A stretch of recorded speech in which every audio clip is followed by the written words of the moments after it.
Coach, since the last time we talked to you, I'm sure you've gotten a lot of rest and not much to do, but seriously, what's kind of been the plan of action since the season ended and with summer school starting up? Yeah, it's been fast and furious. A lot of coaches have talked about the changes, and they're real. And just every day, you just wake up with a plan in mind, and some days that plan gets thrown out the window pretty quickly, and it literally is adjusting on some days hourly to what's going on out there. And we're no different than every other staff. We're trying to manage it as best we can, but there's a lot of moving parts. It's just different than it used to be back in the day, and everybody's trying to figure it out and make good decisions along the way. But the offseason hasn't started yet.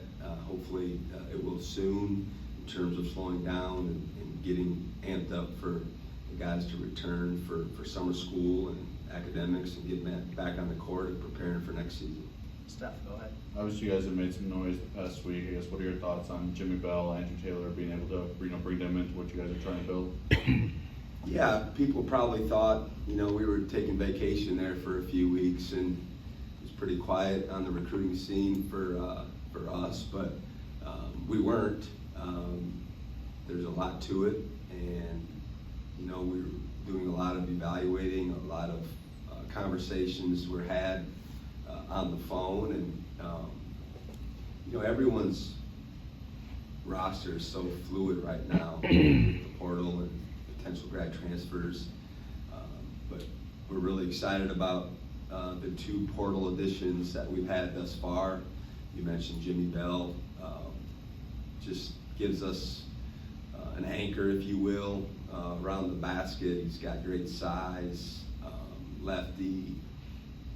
We started 34 games for West Virginia in the Big 12.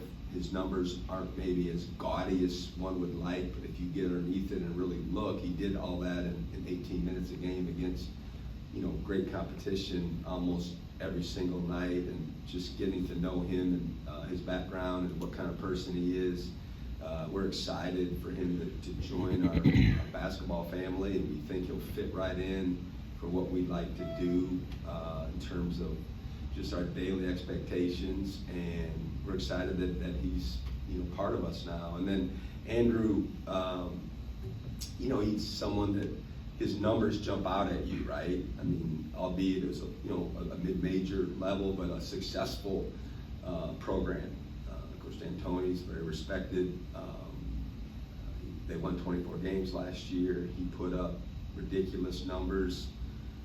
I'm not trying to temper it, but in reality, they also play a wide open style, and the ability to put up bigger numbers on raw data is there for the individuals on that team because of the higher number of possessions that they have. And so he'll have to make somewhat of an adjustment to our style of play. It's different than what he's been used to, but having said all that, the ability to make baskets, the ability to be a good decision maker in the pick and roll game, both for himself and for the other guys on the court, I think just gives us an added dynamic that we've been searching for since the season ended.